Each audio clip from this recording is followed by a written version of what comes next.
प्रिय छात्राः संस्कृतकक्षां स्वागतम्। अहं गणपति हेगडे संस्कृत अध्यापकः हिमांशु ज्योतिकलापीठ मल्लेश्वरम्। अद्य अहं भारतीयभावना इति पद्यं बोधयामि। त्रयोदशः पाठः भारतीयभावना। ನೋಡಿ, ಭಾರತೀಯ ಭಾವನಾ ಅಂದರೆ ಭಾರತೀಯರ ಭಾವನೆ ಅಂತ ಅರ್ಥ. ಫೀಲಿಂಗ್ಸ್ ಆಫ್ ಇಂಡಿಯನ್ಸ್, ಭಾರತೀಯರ ಭಾವನೆ. ಷಷ್ಠಿ ತತ್ಪುರುಷ ಸಮಾಸ. ಭಾರತೀಯಾನಾಂ ಭಾವನಾ, ಭಾರತೀಯಾನಾಂ ಭಾವನಾ, ಷಷ್ಠಿ ತತ್ಪುರುಷ ಸಮಾಸ. ಭಾರತಂ ಅಸ್ಮಾಕಂ ಜನ್ಮಭೂಮಿ. ಭಾರತವು ನಮ್ಮ ಜನ್ಮಭೂಮಿ ಅಂದರೆ ಮದರ್ಲ್ಯಾಂಡ್. ಭೂಮಿರಿಯಂ ಅಸ್ಮಾಭಿಃ ಮಾತೇತಿ ಸಗೌರವಂ ಆದ್ರಿಯತೆ. ಭೂಮಿರಿಯಂ, ಭೂಮಿ ಪ್ಲಸ್ ಇಯಂ ವಿಸರ್ಗರೇಫಾದೇಶ ಸಂಧಿ. ಇಯಂ ಭೂಮಿ, ಈ ಭೂಮಿಯು ಅಸ್ಮಾಭಿಃ ನಮ್ಮಿಂದ, ಮಾತೇತಿ ಮಾತಾ ಇತಿ ಗುಣಸಂಧಿ, ಸಗೌರವಂ ಆದ್ರಿಯತೆ ಗೌರವಪೂರ್ವಕವಾಗಿ ತಾಯಿ ಎಂದು ಕರೆಯಲ್ಪಡುತ್ತದೆ. ಮಾತಾ ಅಂದರೆ ಜನನಿ, ಪ್ರಸವಿತ್ರಿ, ತಾಯಿ ಎಂದು ಸಗೌರವಂ ಗೌರವಪೂರ್ವಕವಾಗಿ ಆದ್ರಿಯತೆ ಕರೆಯಲ್ಪಡುತ್ತದೆ. ಮಾತಾ ಪ್ಲಸ್ ಇತಿ ಗುಣಸಂಧಿ. ಭೂಮಿ ಇಯಂ ವಿಸರ್ಗರೇಪ. ಇಯಂ ಅನ್ನೋದು ಸ್ತ್ರೀಲಿಂಗ, ಪ್ರಥಮ ವಿಭಕ್ತಿ ಏಕವಚನ. ಯಾಕೆಂದರೆ ಭೂಮಿ ಸ್ತ್ರೀಲಿಂಗ ಇರೋದ್ರಿಂದ ಇಯಂ ಅಂತ ಬಂದಿದೆ. ಪುಣ್ಯಭೂಮಿರಿಯಂ ವಿದ್ವದ್ವರೇಣ್ಯೈಃ ಕವಿಭಿಃ ಮಧುರಮಂಜುಳಪದ ಪುಂಜೈಃ ವರ್ಣಿತಾ ಅಸ್ತಿ. ಪುಣ್ಯಭೂಮಿರಿಯಂ, ಪುಣ್ಯಭೂಮಿಯಾದ ಇದು, ವಿದ್ವದ್ವರೇಣ್ಯೈಃ ವಿದ್ವದ್ವರೇಣ್ಯರಿಂದ ಅಂದರೆ ಶ್ರೇಷ್ಠವಾದ ವಿದ್ವಾಂಸರಿಂದ, ಕವಿಭಿಃ ಕವಿಗಳಿಂದ, ಮಧುರ ಮಂಜುಳ ಪದ ಪುಂಜೈಃ ಮಧುರವಾದ ಮಂಜುಳವಾದ ಪದಪುಂಜಗಳಿಂದ, ಪದ ಸಮೂಹಗಳಿಂದ, ಪುಂಜೈಃ ಅಂದರೆ ಸಮೂಹೈಃ ಅಂತ, ವರ್ಣಿತಾ ಅಸ್ತಿ ವರ್ಣಿಸಲ್ಪಟ್ಟಿದೆ. ಅಂದರೆ ಈ ಪುಣ್ಯಭೂಮಿಯು, ಭಾರತ ದೇಶವು ವಿದ್ವಾಂಸರಿಂದ, ಕವಿಗಳಿಂದ, ಮಧುರ ಮಂಜುಳ ಪದ ಸಮೂಹಗಳಿಂದ ವರ್ಣಿಸಲ್ಪಟ್ಟಿದೆ. ಅಂದರೆ ಒಬ್ಬೊಬ್ಬ ಕವಿ, ಒಬ್ಬೊಬ್ಬ ಪಂಡಿತರು ಸಹ ಡಿಫರೆಂಟ್ ಆಗಿ ವಿವಿಧ ರೀತಿಯಲ್ಲಿ ವರ್ಣಿಸಿದ್ದಾರೆ ನಮ್ಮ ಭಾರತ ದೇಶವನ್ನು ಕುರಿತು ಅಂತ. ಕವಿಭಿಃ ಪುಲ್ಲಿಂಗ, ತೃತೀಯ ವಿಭಕ್ತಿ ಬಹುವಚನಂ. ದೇಶಸ್ಯಾಸ್ಯ ಮಾಹಾತ್ಮ್ಯ ವರ್ಣನದ್ವಾರ ದೇಶಭಕ್ತಿ ಪ್ರಕಟಿತಾ ಚ. ದೇಶಸ್ಯಾಸ್ಯ, ಅಸ್ಯ ದೇಶಸ್ಯ, ಈ ದೇಶದ ಮಾಹಾತ್ಮ್ಯ ವರ್ಣನದ್ವಾರ, ಮಹಾತ್ಮ್ಯವನ್ನು ಅಂದರೆ ಮಹತ್ವವನ್ನು ವರ್ಣಿಸುವುದರ ಮೂಲಕ ದೇಶಭಕ್ತಿ ಪ್ರಕಟಿತಾ ಚ, ದೇಶಭಕ್ತಿಯು ಪ್ರಕಟವಾಗಿದೆ, ಪ್ರಕಟಿಸಲ್ಪಟ್ಟಿದೆ. ಇಲ್ಲಿ ಪ್ರಕಟಿತ ಕ್ತ ಪ್ರತ್ಯಯ, ಅದೇ ಥರ ವರ್ಣಿತಾಸೋ ಕ್ತ ಪ್ರತ್ಯಯ ಕೃದಂತ. ದೇಶಸ್ಯ ಪ್ಲಸ್ ಅಸ್ಯ ಸವರ್ಣ ದೀರ್ಘ ಸಂಧಿ. ದೇಶಭಕ್ತಿ ಸಮಾಸನೂ ಆಗುತ್ತೆ. ದೇಶಸ್ಯ ಭಕ್ತಿ ಷಷ್ಠಿ ತತ್ಪುರುಷ ಸಮಾಸ. ಭಾರತೀಯ ಭಾವನಾ ಸರ್ವೋತ್ಕೃಷ್ಟ ಲೋಕಹಿತಕಾರಿಣಿ ಇತಿ ಕವಿ ಅಸ್ಮಿನ್ ಪದ್ಯೆ ಅಭಿಪ್ರೈತಿ. ಭಾರತೀಯ ಭಾವನೆಯು ಸರ್ವ ಉತ್ಕೃಷ್ಟ, ಸರ್ವ ಪ್ಲಸ್ ಉತ್ಕೃಷ್ಟ ಅಂದರೆ ತುಂಬ ಉತ್ತಮವಾದದ್ದು, ಅತ್ಯುತ್ಕೃಷ್ಟವಾದದ್ದು. ಲೋಕಹಿತಕಾರಿಣಿ, ಜನರಿಗೆ ಹಿತವನ್ನು ಉಂಟು ಮಾಡುವಂಥದ್ದು, ಹಿತಕಾರಕವಾದದ್ದು. ಇತಿ ಕವಿ ಅಸ್ಮಿನ್ ಪದ್ಯೆ ಅಭಿಪ್ರೈತಿ, ಎಂದು ಕವಿಯು ಈ ಪದ್ಯದಲ್ಲಿ ಅಭಿಪ್ರಾಯಪಟ್ಟಿದ್ದಾರೆ. ಅಂದರೆ ಭಾರತೀಯ ಭಾವನೆಯು ತುಂಬ ಸರ್ವೋತ್ಕೃಷ್ಟವಾಗಿದೆ, ಅತ್ಯುತ್ತಮವಾಗಿದೆ, ಲೋಕಹಿತಕಾರವಾಗಿದೆ, ಅಂದರೆ ಜನರಿಗೆ ಹಿತವನ್ನು ಉಂಟು ಮಾಡುವಂತಹುದಾಗಿದೆ ಎಂದು ಕವಿ ಈ ಪದ್ಯದಲ್ಲಿ ಅಭಿಪ್ರಾಯಪಡ್ತಾರೆ. ಅಯಂ ಪದ್ಯಭಾಗಃ ಡಾಕ್ಟರ್ ನಾಗರಾಜನ್ ಮಹೋದಯಸ್ಯ ಭಾರತ ವೈಭವಂ ಇತಿ ಪದ್ಯಭಾಗಾತ್ ಉದ್ಧೃತಃ. ಈ ಪದ್ಯಭಾಗವು ಡಾಕ್ಟರ್ ನಾಗರಾಜನ್ ಮಹೋದಯರ ಭಾರತ ವೈಭವಂ ಎಂಬ ಪದ್ಯಭಾಗದಿಂದ ಆರಿಸಲ್ಪಟ್ಟಿದೆ. ಇವಾಗ ಒಂದ್ಸಲ ಪದ್ಯವನ್ನು ನಾನು ಹೇಳ್ತೀನಿ. ಶೈಲಶೃಂಗವಾಸಿನೀಂ ಕೃಪಾಕಟಾಕ್ಷಶಾಲಿನೀಂ ಮಂಗಲಾಂಗಶೋಭಿತಾಂ ಚರಾಚರಾದಿನಾಯಿಕಾಂ ವಲ್ಲಕೀ ಪ್ರಭೂತ ದಿವ್ಯ ಭವ್ಯಗಾನತೋಷಿಣೀಂ ರಾಜರಾಜಪೂಜಿತಾಂ ಸದಾ ನಮಾಮಿ ಮಾತರಂ. चित्तशान्तिदायिनी विरक्तिबुद्धिवर्धिनी भेदभावनाशिनी जनेषु चैक्यकारिणी दुःखशोकहारिणी भवाम्बुधेश्च तारिणी भारतीयभावना विवृद्धि मे तु भारते आत्मशक्तिवर्धिता विशालदृष्टिसंयुता द्वेषभाववर्जिता निरन्तरं सुखप्रदा राष्ट्रसत्त्वधारिणी तमप्रखण्डखण्डिनी भारतीयभावना विवृद्धि मे तु भारते यत्र कुत्र वा वयं समग्रभारते स्थिता भाषयापि धर्मतश्च भिन्नमार्गमाश्रिता आदितश्च मध्यतस्तथान्तस्तश्च भारत भारतीयभावनेति वृद्धि मे तु भारते शैलशृङ्गवासिनीं कृपाकटाक्षशालिनीं मङ्गलाङ्गशोभितां चराचरादिनायिकां वल्लकीप्रभूतदिव्यभव्यगानतोषिणीं राजराजपूजितां सदा नमामि मातरಂ. ಅನ್ವಯಾರ್ಥ ತಿಳ್ಕೊಳ್ಳೋಣ. ಶೈಲಶೃಂಗವಾಸಿನೀಂ, ಪರ್ವತ ಶಿಖರ ವಾಸಿನೀಂ. ಶೈಲ ಅಂದರೆ ಪರ್ವತ ಅಂತ ಅರ್ಥ. ಗಿರಿಹಿ ಅಬ್ಧಿಹಿ ಪರ್ವತ, ಪರ್ವತದ ಶೃಂಗ. ಶೃಂಗ ಅಂದರೆ ಶಿಖರ, ಟಿಪ್ ಆಫ್ ದ ಮೌಂಟೇನ್ ಅಥವಾ ಪೀಕ್ ಆಫ್ ದ ಮೌಂಟೇನ್ ಅಂತ ಕರಿತೀವಿ. ಪರ್ವತದ ತುತ್ತ ತುದಿಯಲ್ಲಿ ವಾಸವಾಗಿರುವಂತಹ ವಾಸಿನೀಂ, ಕೃಪಾಕಟಾಕ್ಷ ಶಾಲಿನೀಂ, ದಯಾದೃಷ್ಟಿಯುಕ್ತಾಂ, ದಯಾದೃಷ್ಟಿಯನ್ನು ಹೊಂದಿರುವಂತಹ, ಮಂಗಲಾಂಗ ಶೋಭಿತಾಂ, ಮಂಗಳಕರವಾದ ಅವಯವಗಳಿಂದ ಕೂಡಿರುವ, ಕಲ್ಯಾಣಾವಯವೈಹಿ ರಾಜಿತಾಂ, ಕಲ್ಯಾಣಕರವಾದ ಅಂದರೆ ಶುಭಕರವಾದ ಮಂಗಳಕರವಾದ ಅಂಗಾಂಗಗಳನ್ನು ಹೊಂದಿರುವಂತಹ, ಚರಾಚರಾದಿ ನಾಯಿಕಾಂ, ಚರಾಚರ ವಸ್ತೂನಾಂ ಸ್ವಾಮಿನೀಂ, ಅಂದರೆ ಚರಾಚರ ವಸ್ತುಗಳಿಗೆ, ಜಡ ಮತ್ತು ಅಜಡ ವಸ್ತುಗಳು ಇವುಗಳಿಗೆ ಸ್ವಾಮಿನೀಂ, ನಾಯಕಿಯಾಗಿರುವಂತಹ, ವಲ್ಲಕಿ ಪ್ರಭೂತ ದಿವ್ಯ ಭವ್ಯ ಗಾನ ತೋಷಿಣೀಂ, ವೀಣಾದಿ ವಾದ್ಯನಾದಯುಕ್ತ ಪ್ರಚುರ ದಿವ್ಯ ಭಾವಯುಕ್ತ ಗಾನೇನ ಸಂತುಷ್ಟಾಂ. ಅಂದರೆ ವಲ್ಲಕಿ ಅಂದರೆ ವೀಣಾ ಅಂತ ಅರ್ಥ. ವೀಣೆ ಮುಂತಾದಂತಹ ವಾದ್ಯಗಳಿಂದ ಕೂಡಿದ ಭಾವಯುಕ್ತವಾದ ಪದ್ಯದಿಂದ ಸಂತೋಷವನ್ನು ಹೊಂದುವವಳು ಅಂತ ಅರ್ಥ. ಅಂದರೆ ವೀಣೆ ಮುಂತಾದಂತಹ ಮ್ಯೂಸಿಕಲ್ ಇನ್ಸ್ಟ್ರೂಮೆಂಟ್ಸ್, ವಾದ್ಯ ಇರುತ್ತಲ್ವ, ಅದರ ಜೊತೆಗೆ ಹಾಡುವಂತಹ ಹಾಡಿಗೆ ಸಂತೋಷ ಪಡುವವಳು ಭಾರತೀಯ ಭಾವನೆ ಆ ರೀತಿ ಇದೆ. ರಾಜರಾಜ ಪೂಜಿತಾಂ, ರಾಜರಾಜರಿಂದ ಪೂಜಿಸಲ್ಪಡುವವಳು, ಗೌರವಿಸಲ್ಪಡುವವಳು. ಮಾತರಂ, ಅಂತಹ ತಾಯಿಯನ್ನು, ಭಾರತಾಂಬಿಕೆಯನ್ನು ಸದಾ ನಮಾಮಿ, ಯಾವಾಗಲೂ ನಮಸ್ಕರಿಸುತ್ತೇನೆ ಅಂತ ಕವಿ ಹೇಳ್ತಾರೆ. ಶೈಲಶೃಂಗವಾಸಿನೀಂ, ಪರ್ವತದ ತುತ್ತ ತುದಿಯಲ್ಲಿ ಶಿಖರಗಳಲ್ಲಿ ವಾಸಿಸುವ ಕೃಪಾಕಟಾಕ್ಷ ಶಾಲಿನೀಂ, ದಯಾದೃಷ್ಟಿಯನ್ನು ಹೊಂದಿರುವಂತಹ, ಮಂಗಲಾಂಗ ಶೋಭಿತಾಂ, ಮಂಗಳಕರವಾದ ಅಂಗಾಂಗಗಳನ್ನು ಅಂದರೆ ಭೂಭಾಗಗಳನ್ನು ಹೊಂದಿರುವಂತಹ, ಚರಾಚರಾದಿ ನಾಯಿಕಾಂ, ಚರಾಚರ ವಸ್ತುಗಳಿಗೆ ನಾಯಕಿಯಾಗಿರುವಂತಹ, ವಲ್ಲಕಿ ಪ್ರಭೂತ ದಿವ್ಯ ಭವ್ಯ ಗಾನ ತೋಷಿಣೀಂ, ವೀಣೆ ಮುಂತಾದಂತಹ ವಾದ್ಯಗಳಿಂದ ಗಾನಗಳಿಂದ ಸಂತೋಷ ಪಡುವಂಥವಳು. ರಾಜರಾಜ ಪೂಜಿತಾಂ, ರಾಜರಾಜರಿಂದ ಪೂಜಿಸಲ್ಪಡುವಂತಹ, ಮಾತರಂ, ಭಾರತ ಮಾತೆಯನ್ನು ಸದಾ ನಮಾಮಿ, ಯಾವಾಗಲೂ ನಾನು ನಮಸ್ಕರಿಸುತ್ತೇನೆ ಅಂತ ಕವಿ ಹೇಳ್ತಾರೆ. ನೋಡಿ, ಇಲ್ಲಿ ಶೈಲ ಅಂದರೆ ಪರ್ವತ, ಗಿರಿಹಿ ಅಬ್ಧಿಹಿ ಅಂತ ಬರಿಬೇಕು. ಶೃಂಗ ಅಂದರೆ ಶಿಖರ, ಕೃಪಾ ಅಂದರೆ ದಯಾ ಅಂತ ಬರಿಬೇಕು. ಮಂಗಲಂ ಅಂದರೆ ಶುಭಂ. ಚರ ಮತ್ತು ಅಚರ, ಚರ ಪ್ಲಸ್ ಅಚರ ಸವರ್ಣ ದೀರ್ಘ ಸಂಧಿ ಇದೆ.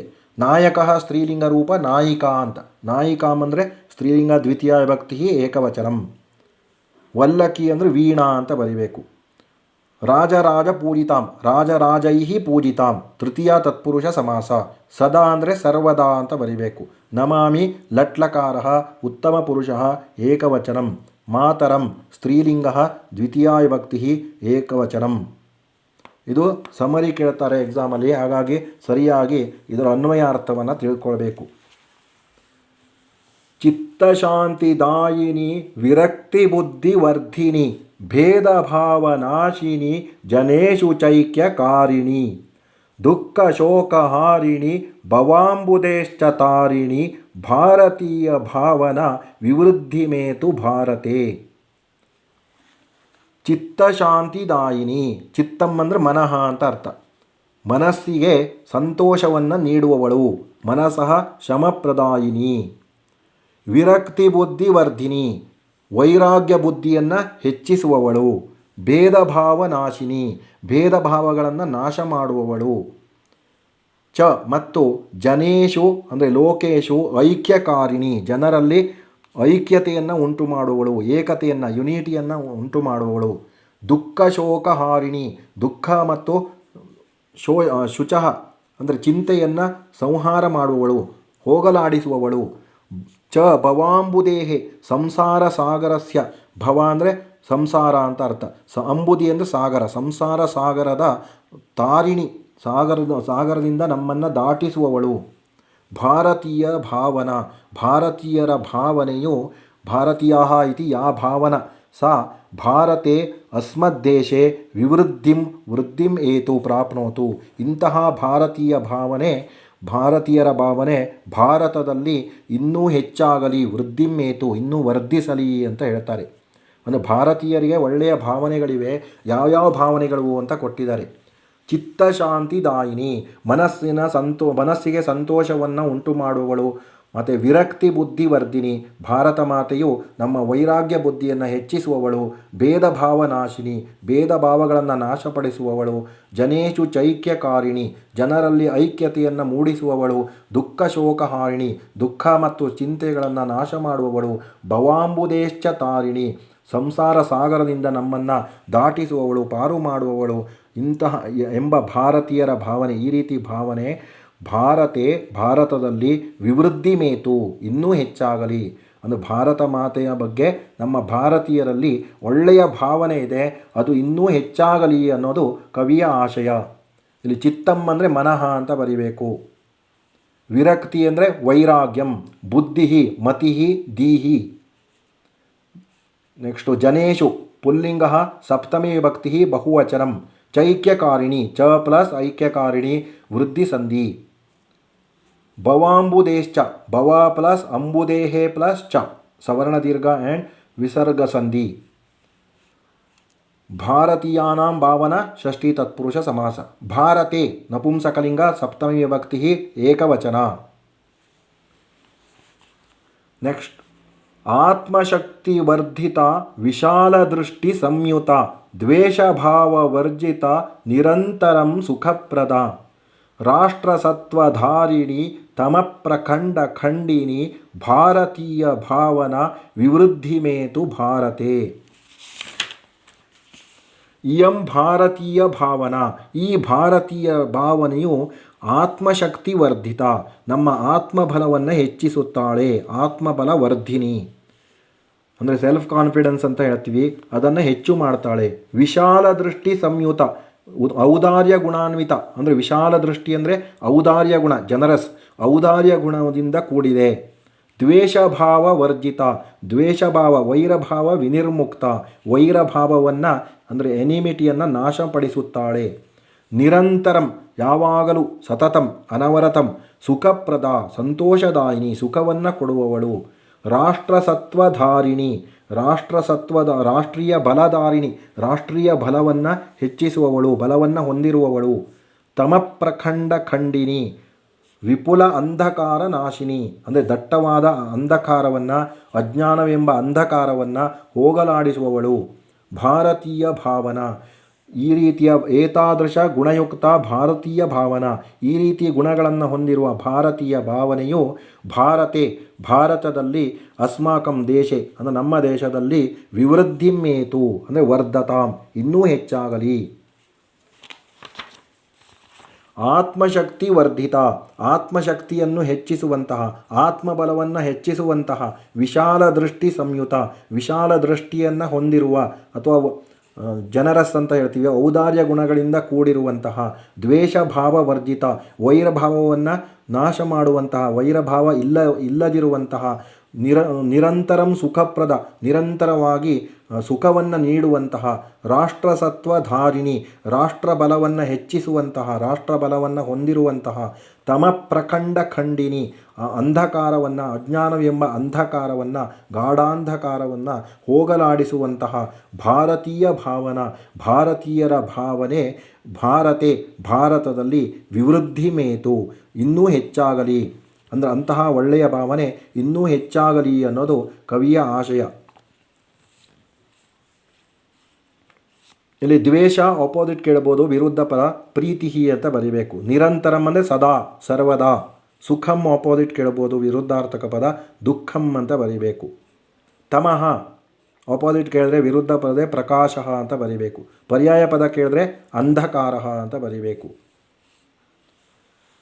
ನೆಕ್ಸ್ಟ್ ಒನ್, ಯತ್ರ ಕುತ್ರ ವಾ ವಯಂ ಸಮಗ್ರ ಭಾರತೆ ಸ್ಥಿತ ಭಾಷಯಾಪಿ ಧರ್ಮತಶ್ಚ ಭಿನ್ನ ಮಾರ್ಗಮಾಶ್ರಿತಾಃ ಆದಿತಶ್ಚ ಮಧ್ಯತಸ್ತಥಾ ಅಂತತಶ್ಚ ಭಾರತ ಭಾರತೀಯ ಭಾವನೇತಿ ವೃದ್ಧಿಮೇತು ಭಾರತೆ.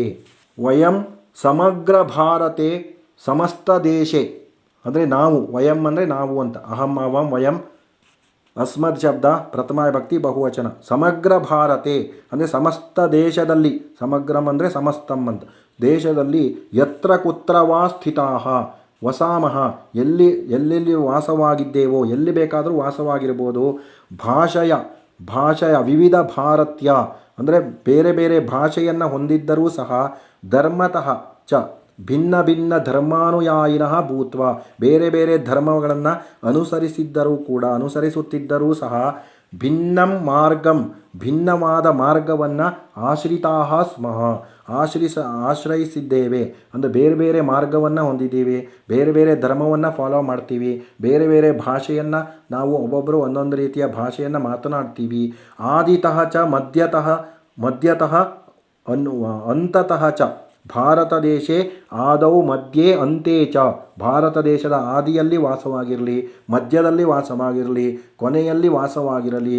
ಭಾರತಾಃ ಭಾರತೀಯರು, ವಸಾಮಃ ವಾಸವಾಗಿದ್ದರೂ ಸಹ, ಭಾರತೆ ಈ ಭಾರತ ದೇಶದಲ್ಲಿ, ಅಸ್ಮಿನ್ ದೇಶೆ ಸರ್ವತ್ರ ಸರ್ವದ ಎಲ್ಲೆಡೆ ಎಲ್ಲ ಕಡೆ ಯಾವಾಗಲೂ ಭಾರತೀಯ ಭಾವನಾ, ವಯಂ ಸರ್ವೇ ಭಾರತೀಯಾಃ ಇತಿ ಭಾವನಾ ಎಂಬ ಭಾವನೆಯು ವೃದ್ಧಿಮೇತು ಅಕ್ಷಯಂ ಭವತು, ಇನ್ನೂ ಹೆಚ್ಚಾಗಲಿ.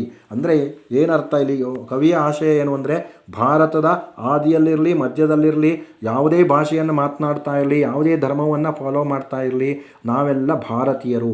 ಬೇರೆ ಬೇರೆ ಮಾರ್ಗವನ್ನು ಅನುಸರಿಸಿದರೂ ಸಹ ನಾವು ವಿವಿಧತೆಯಲ್ಲಿ ಏಕತೆಯನ್ನು ಕಂಡವರು ಭಾರತೀಯರು. ಅಂತಹ ಉತ್ತಮವಾದಂತಹ ವಾತಾವರಣವನ್ನು ಭಾರತ ಒಳಗೊಂಡಿದೆ. ಯತ್ರ ಕುತ್ರ ವಾ ವಯಂ ಸಮಗ್ರ ಭಾರತೆ ಸ್ಥಿತ, ಎಲ್ಲೆಲ್ಲಿ ವಾಸವಾಗಿದೆವೋ ಭಾರತದಲ್ಲಿ, ಅಲ್ಲಿ ವಾಸವಾಗಿರುವ ಎಲ್ಲರೂ ಸಹ, ನಾವೆಲ್ಲರೂ ಸಹ, ಇಡೀ ಭಾರತದಲ್ಲಿರುವವರೆಲ್ಲರೂ ಭಾರತೀಯರು. ಭಾಷೆಯಾಪಿ ಧರ್ಮತಶ್ಚ ಭಿನ್ನ ಮಾರ್ಗಮಾಶ್ರಿತಃ, ಭಾಷೆಯು ಬೇರೆಯಾಗಿದ್ದರೂ, ಧರ್ಮಗಳು ಬೇರೆಯಾಗಿದ್ದರೂ, ಭಿನ್ನ ಮಾರ್ಗವನ್ನು ನಾವು ಅನುಸರಿಸ್ತಾ ಇದ್ದರೂ ಸಹ ನಾವೆಲ್ಲ ಭಾರತೀಯರು. ಅಂದರೆ ಒಬ್ಬರು ಕನ್ನಡ ಮಾತನಾಡ್ಬೋದು, ಒಬ್ಬರು ಸಂಸ್ಕೃತ ಮಾತನಾಡ್ಬೋದು, ಇಂಗ್ಲೀಷ್ ಮಾತನಾಡ್ಬೋದು, ಮರಾಠಿ ಮಾತನಾಡ್ಬೋದು, ತೆಲುಗು ಮಾತನಾಡ್ಬೋದು, ಎಲ್ಲರೂ ಸಹ ಭಾರತೀಯರೇ. ಅದೇ ಥರ ಹಿಂದೂಗಳು ಭಾರತೀಯರೇ, ಇಸ್ಲಾಂ ಧರ್ಮದವರು, ಜೈನರು, ಬೌದ್ಧರು, ಸಿಖ್ಖರು ಎಲ್ಲರೂ ಸಹ ಭಾರತೀಯರು. ಬೇರೆ ಬೇರೆ ಮಾರ್ಗ ಬೇರೆ. ಆದಿತಶ್ಚ ಮಧ್ಯತಸ್ತಥಾ ಅಂತತಶ್ಚ ಭಾರತ, ಭಾರತದ ಆದಿಯಲ್ಲಿ ವಾಸವಾಗಿರಲಿ, ಮಧ್ಯ ಭಾರತದಲ್ಲಿ ವಾಸವಾಗಿರಲಿ, ಅಥವಾ ಕಾಶ್ಮೀರದಲ್ಲಿ, ಜಮ್ಮು ಕಾಶ್ಮೀರದಲ್ಲಿ ವಾಸವಾಗಿರಲಿ, ಅಂತತಃ ಭಾರತದಲ್ಲಿರುವವರೆಲ್ಲರೂ, ಭಾರತ ಅಂದರೆ ಭಾರತದಲ್ಲಿ ವಾಸವಾಗಿರುವವರು, ನಾವೆಲ್ಲರೂ ಭಾರತೀಯರು. ಭಾರತೀಯ ಭಾವನಾ ಇತಿ ಭಾರತೆ, ಈ ರೀತಿಯ ಭಾರತೀಯ ಭಾವನೆಯು ಭಾರತದಲ್ಲಿ ವೃದ್ಧಿಮೇತು ಇನ್ನೂ ವರ್ಧಿಸಲಿ. ಅಂದರೆ ಈ ವಿಶಾಲವಾದ ಗುಣ ಇದೆಯಲ್ವಾ, ಎಲ್ಲ ಸರ್ವಧರ್ಮಗಳಲ್ಲಿ ಐಕ್ಯತೆಯನ್ನು ಸಾಧಿಸುವವರು ಭಾರತೀಯರು. ಎಲ್ಲ ಧರ್ಮವನ್ನು ಸಹಿಸಿಕೊಂಡು ಎಲ್ಲ ರೀತಿಯ ಭಾಷೆಯನ್ನು ಮಾತನಾಡುವವರಿಗೂ ಸಹ ನಾವು ಗೌರವಿಸ್ತೀವಿ. ಹಾಗಾಗಿ ಎಲ್ಲ ಧರ್ಮೀಯರನ್ನು, ಎಲ್ಲ ಭಾಷಿಗರನ್ನು ಒಂದೇ ರೀತಿಯಾಗಿ ಗೌರವದ ಭಾವನೆಯಿಂದ ನಾವು ಹೊಂದಾಣಿಕೆಯಿಂದ, ಪರಸ್ಪರ ಸಹಕಾರದಿಂದ ನಾವು ಜೀವನ ಮಾಡ್ತಾ ಇದ್ದೀವಿ. ಅಂತಹ ಉತ್ತಮ ಭಾರತೀಯರ ಭಾವನೆಯು ಇನ್ನೂ ಹೆಚ್ಚಾಗಲಿ. ಈ ರೀತಿಯ ಒಳ್ಳೆಯ ಭಾವನೆ, ಭಾರತೀಯರ ಬಗ್ಗೆ ಇರುವಂತಹ, ಭಾರತ ದೇಶದ ಬಗ್ಗೆ ಇರುವಂತಹ ಒಳ್ಳೆಯ ಭಾವನೆ ಇನ್ನೂ ಹೆಚ್ಚಾಗಲಿ, ವರ್ಧಿಸಲಿ ಅನ್ನೋದು ಕವಿಯ ಆಸೆ.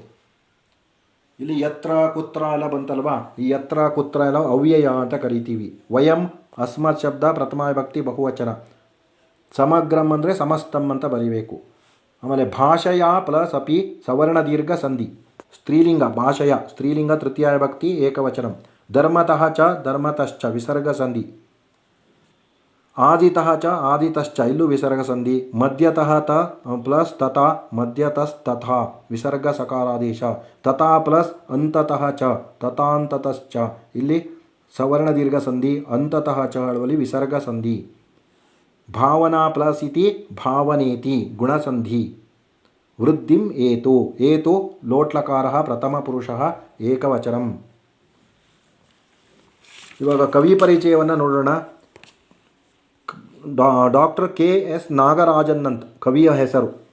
ದೇಶ ಸ್ಥಳಂ, ದೇಶ ಅಂದರೆ ಸ್ಥಳಂ ಅಂತ. ಬೆಂಗಳೂರು ನಗರಂ ವಿಲ್ಸನ್ ಗಾರ್ಡನ್, ಬೆಂಗಳೂರು ನಗರದಲ್ಲಿ ವಾಸವಾಗಿದ್ದಾರೆ ವಿಲ್ಸನ್ ಗಾರ್ಡನ್ ಅನ್ನುವಲ್ಲಿ. ಕಾಲ ಕ್ರಿಸ್ತಶಕ ವಿಂಶತಿ ಶತಕಂ, ಕಾಲ 20ನೇ ಶತಮಾನ. ಕೃತಯ ಇವರು ಬರೆದಂಥ ಪುಸ್ತಕಗಳು ಶ್ರೀ ಸೀತಾ ಸ್ವಯಂವರಂ, ಶ್ರೀ ಶಬರಿ ವಿಲಾಸಂ ಕಾವ್ಯದ್ವಯಂ. ಇವೆರಡು ಕಾವ್ಯಗಳು, ಸೀತಾ ಸ್ವಯಂವರಂ ಮತ್ತು ಶಬರಿ ವಿಲಾಸಂ ಅಂತ. ಆಮೇಲೆ ಉನ್ಮತ್ತ ಕೀಚಕಂ ಗುರುಶಾಪಂ ಅನ್ನೋದು ನಾಟಕದ್ವಯಂ. ಇವೆರಡು ನಾಟಕಗಳು, ಉನ್ಮತ್ತ ಕೀಚಕಂ ಮತ್ತು ಗುರುಶಾಪಂ ಅನ್ನೋದು. ಈಗ ಅಭ್ಯಾಸ. ಏಕವಾಕ್ಯೇನ ಉತ್ತರಂ ಲಿಖತ. ಶೈಲಶೃಂಗವಾಸಿನಿ ಕಾ, ಶೈಲಶೃಂಗವಾಸಿನಿ ಯಾರು? ಶೈಲಶೃಂಗವಾಸಿನಿ ಅಂದರೆ ಪರ್ವತದ ಶಿಖರದಲ್ಲಿ ವಾಸವಾಗಿರುವವಳು ಯಾರು ಅಂತ. ಭಾರತ ಮಾತಾ ಅಂತ ಬರೀಬೇಕು. ಭಾರತ ಮಾತಾ ಕೈಹಿ ಪೂಜಿತ, ಭಾರತ ಮಾತೆಯು ಯಾರಿಂದ ಪೂಜಿಸಲ್ಪಡುತ್ತಾಳೆ? ರಾಜರಾಜೈಹಿ ಪೂಜಿತ ಅಂತ ಬರಿಬೇಕು. ಭಾರತೀಯ ಭಾವನ ನಿರಂತರಂ ಕಿಂ ದದಾತಿ, ಭಾರತೀಯ ಭಾವನೆ ನಿರಂತರವಾಗಿ ಏನನ್ನು ಕೊಡುತ್ತದೆ ಅಂದರೆ ಸುಖಂ ದದಾತಿ, ಸುಖವನ್ನು ಕೊಡುತ್ತಾಳೆ. ಭಾರತೀಯಾ ಕಥಂ ಭಿನ್ನ ಮಾರ್ಗಂ ಆಶ್ರಿತಾ, ಭಾರತೀಯರು ಹೇಗೆ ಭಿನ್ನ ಮಾರ್ಗವನ್ನು ಆಶ್ರಯಿಸುತ್ತಾರೆ?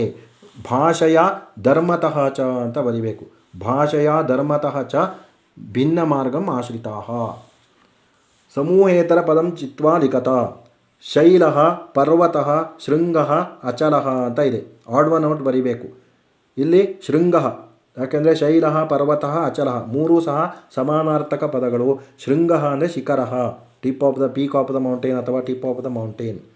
ತಮಃ ಪ್ರಕಾಶ ತಿಮಿರಂ ಅಂಧಕಾರ, ಇಲ್ಲಿ ಪ್ರಕಾಶ ಬೇರೆ ಎಲ್ಲ ಸಮಾನಾರ್ಥಕ ಪದ, ಪರ್ಯಾಯ ಪದ ಇದೆ. ತಿಮಿರಮ್ಮು ಅಂಧಕಾರ ತಮಃ. ಅಂತಃ ಆದಿ ಮಧ್ಯ ಅನ್ಯ, ಇಲ್ಲಿ ಅನ್ಯ. ಅಂತಃ ಅಂದರೆ ಎಂಡ್, ಆದಿ ಅಂದರೆ ಸ್ಟಾರ್ಟಿಂಗಲ್ಲಿ, ಮಧ್ಯ ಅಂದರೆ ಮಿಡ್ಲು, ಅನ್ಯ ಅಂದರೆ ಬೇರೆ ಬೇರೆ ಇನ್ನೊಂದು ಅಂತ. ಆಗ ಅನ್ಯ ಆಡ್ ಒನ್ ಔಟ್. ವಿರುದ್ಧಾರ್ಥಕ ಪದಂ ಲಿಖತ. ಚರಃ ಅಚರಃ ಅಂತ ಬರಿಬೇಕು. ಪ್ರಕಾಶ ಅಂಧಕಾರ ತಿಮಿರಂ ಅಥವಾ ತಮಃ ಬರಿಬೇಕು. ದ್ವೇಷ ಪ್ರೀತಿ ಅಂತ ಬರಿಬೇಕು. ಅಂತಃ ಆದಿಹಿ ಅಂತ ಬರಿಬೋದು, ಇಲ್ಲಾಂದರೆ ಬಹಿಹಿ ಅಂತ ಬರಿಬೇಕು. ಅಂತಃ ಅನ್ನೋದಕ್ಕೆ ಎರಡು ಅರ್ಥ ಇರೋದರಿಂದ ಆದಿಹಿ ಅಂತಲೂ ಬರಿಬೋದು, ಬಹಿಹಿ ಅಂತಲೂ ಬರಿಬೋದು. ಲಿಂಗ ವಿಭಕ್ತಿ ವಚನಾನಿ ಲಿಖತ. ಭಾರತೆ ನಪುಂಸಕಲಿಂಗ ಸಪ್ತಮಿ ವಿಭಕ್ತಿ ಏಕವಚನಂ. ನಾಯಿಕಾಂ ಸ್ತ್ರೀಲಿಂಗ ದ್ವಿತೀಯ ವಿಭಕ್ತಿ ಏಕವಚನಂ. ವಯಂ ತ್ರಿಲಿಂಗ ತ್ರಿಷು ಲಿಂಗೇಶು ಸಮಾನಃ ಪ್ರಥಮಾ ವಿಭಕ್ತಿ ಬಹುವಚನಂ. ಭಾಷಾಯಾಂ ಸ್ತ್ರೀಲಿಂಗ ಸಪ್ತಮಿ ವಿಭಕ್ತಿ ಏಕವಚನಂ. ಲಘೂತ್ತರಂ ಲಿಖತ. ಕವಿ ಕೀದೃಶೀ ಮಾತರಂ ನಮಾಮೀತಿ ವದತಿ. ಕವಿಯು ಯಾವ ರೀತಿಯ ತಾಯಿಯನ್ನು ನಮಸ್ಕರಿಸುತ್ತೇನೆ ಎಂದು ಹೇಳುತ್ತಾರೆ. ಇದು ಅನ್ವಯಾರ್ಥ ಫಸ್ಟ್ ಒನ್ನನ್ನು ಬರೀಬೇಕು. ಶೈಲಶೃಂಗ ವಾಸಿನಿ ಇಲ್ಲಿಂದ ಇಲ್ಲಿವರೆಗೂ ನಮಾಮಿವರೆಗೂ ಬರಿಬೇಕು. ಇಲ್ಲಿ ಹೈಲೈಟ್ ಮಾಡಿದಾರಲ್ವ, ಈ ದಪ್ಪ ಅಕ್ಷರಗಳಲ್ಲಿ ಕೊಟ್ಟಿದ್ದಾರಲ್ವ, ಅದನ್ನಾದ್ರೂ ಬರೀಬೋದು ಅಥವಾ ಮೀನಿಂಗ್ ಆದರೂ ಬರ್ಕೊಂಡು ಹೋಗಬೇಕು. ಇಲ್ಲಿವರೆಗೆ ಬರೆದ್ರೆ ಇದರ ಆನ್ಸರ್ ಆಗುತ್ತೆ, ಲಘು ಉತ್ತರ. ನೋಡಿ, ಎಲ್ಲರೂ ಸಹ ಈ ಪಾಠವನ್ನು ನೋಡೋದರ ಮೂಲಕ ಹೆಚ್ಚು ಅಂಕಗಳನ್ನು ಗಳಿಸ್ಬೋದು, ಪರೀಕ್ಷೆಯಲ್ಲಿ ಚೆನ್ನಾಗಿ ಬರೀಬೋದು. ಇದರ ಸಮರಿಯನ್ನು ಚೆನ್ನಾಗಿ ಕಲ್ತ್ಕೊಳ್ಬೇಕು. ಯಾಕೆಂದರೆ ಇದರಿಂದ ಎಕ್ಸಾಮಲ್ಲಿ ಪರೀಕ್ಷೆಯಲ್ಲಿ ಸಮರಿಯನ್ನು ಕೇಳ್ತಾರೆ, ತಾತ್ಪರ್ಯವನ್ನು ಕೇಳ್ತಾರೆ. ಉಪನಿಷದ್ ವಚನಮ್ಮು ಭಾರತೀಯ ಭಾವನ ಇದರಿಂದ ಒಂದಾದರೂ ಬಂದೇ ಬರುತ್ತೆ ತಾತ್ಪರ್ಯಕ್ಕೆ. ಹಾಗಾಗಿ ಚೆನ್ನಾಗಿ ಕಲ್ತ್ಕೊಳ್ಳಿ. ಎಲ್ಲರೂ ಸಹ ಹೆಚ್ಚು ಅಂಕಗಳನ್ನು ಗಳಿಸಿ. ಯಾರ್ಯಾರು ಯೂಟ್ಯೂಬ್ ಚಾನಲಿಗೆ ಸಬ್ಸ್ಕ್ರೈಬ್ ಆಗಿಲ್ಲ ಅಲ್ಲಿ ಪಕ್ಕದಲ್ಲಿ ಕಾಣುವಂತಹ ಬೆಲ್ ಐಕಾನನ್ನು ಒತ್ತಿ ಎಲ್ಲರೂ ಸಹ ಹೆಚ್ಚಿನ ಲಾಭವನ್ನು ಪಡೆಯಿರಿ ಎಂದು ಹೇಳುತ್ತಾ ಇಲ್ಲಿಗೆ ಇವತ್ತಿನ ಪಾಠವನ್ನು ಮುಕ್ತಾಯ ಮಾಡ್ತೀನಿ. ಧನ್ಯವಾದ.